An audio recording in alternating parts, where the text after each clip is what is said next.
आणायसाठी मात्र जाऊ शकलं नाही। आता त्याच्यात किती सुधारणा झाली आहे? 100% जशी जशी परिस्थिती नॉर्मल होईल तशी तशी ती सेवा सुरळीत होईल आणि मग मात्र लोकांना आणण्यासाठी खूप व्यवस्थित त्याची मदत होईल। अजूनही काही ठिकाणी एअरस्पेस बंद आहेत, अजूनही काही विमानतळ बंद आहेत, जिथून जिथून आपल्याला आणता येतील ते प्रयत्न भारत सरकार म्हणून सुरू आहे। इराण आणि इस्रायलमध्ये किती नागरिक आहेत भारतातले असे का? नाही, परवा जो काही मी रिव्ह्यू सिव्हिल एव्हिएशन मिनिस्ट्रीमध्ये घेतला त्याच्यामध्ये या सगळ्या युद्धजन्य परिस्थितीमध्ये ज्या ज्या ठिकाणी ही अशी सगळी परिस्थिती आहे साधारणतः 40 ते 50 हजार लोक अडकल्याची प्राथमिक माहिती होती। पण त्याच्यातली आता बऱ्यापैकी लोक, ही 4 दिवसापूर्वीची माहिती मी सांगतोय, त्यामुळे आता बऱ्यापैकी लोक परत आलेली आहेत, हळूहळू ते सुरळीत होऊन जाईल। VSR कंपनीचे मालक VK सिंग यांची काल इन्क्वायरी झाली, VIP ट्रीटमेंट दिली असा आक्षेप रोहित पवारांनी दिलेला आहे। पोलिसांच्याच गाडीमधून त्यांना बाहेर काढण्यात आलं।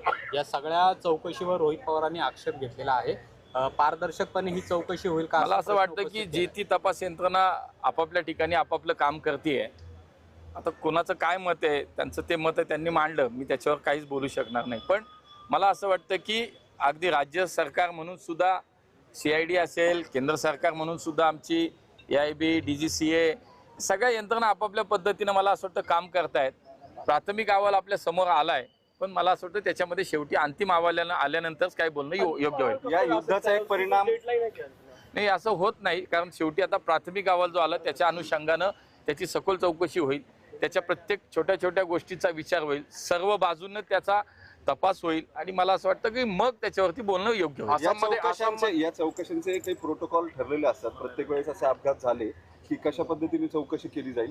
या सगळ्या प्रकारामध्ये तुम्ही सिव्हिल एव्हिएशन मिनिस्टर म्हणून, स्टेट मिनिस्टर म्हणून काही स्पष्ट सांगू शकाल का की सगळे प्रोटोकॉल फॉलो केले? तेच सांगितलं आपल्याला की आयकाओच्या नियमाप्रमाणे अपघात झाल्यानंतर 1 महिन्याच्या आतमध्ये प्राथमिक अहवाल देणं हे बंधनकारक असतं आणि म्हणून हे मी तुम्हाला मागेही सांगितलं होतं। त्यामुळे 1 महिना पूर्ण होण्याच्या अगोदरच प्राथमिक अहवाल आला।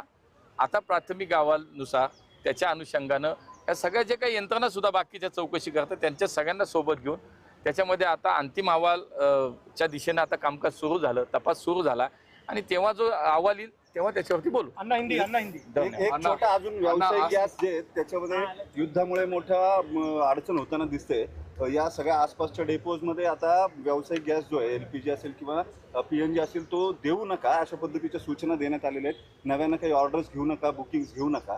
या सगळ्याचा मोठा त्रास व्यावसायिकांना सुद्धा आता होताना दिसतोय, तर त्या संदर्भामध्ये सरकारकडून काही पावलं? भारत सरकार या सगळ्या युद्ध परिस्थितीवरती खूप बारकाईने काम करते। अगदी विदेशात आपल्या लोक अडकली त्यांना आणण्यापासून या देशांमध्ये युद्ध झाल्यानंतर, सुरू झाल्यानंतर या आपल्या देशावरती वेगवेगळ्या सेवा सुविधांवरती काय परिणाम होईल याच्यावरती खूप भारत सरकार सिरियसली काम करते। त्यामुळे निश्चितपणे याच्यामध्ये कुठली अडचण येणार नाही। आसाममध्ये पडलेल्या सुखोई विमानाच्या संदर्भात जो पायलट गेला तो नागपूरचा होता आणि त्यांच्या देखील घरच्यांनी ही चौकशीची मागणी केली आणि एस्पेशली तुम्हाला आवाहन केलं की यात लक्ष घालावं।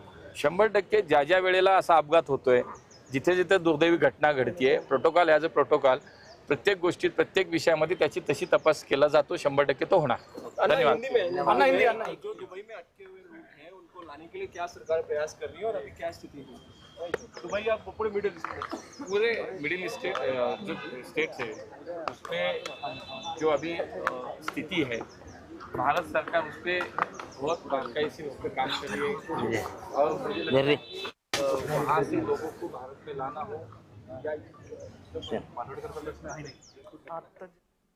तर आखाती देशातून अडकले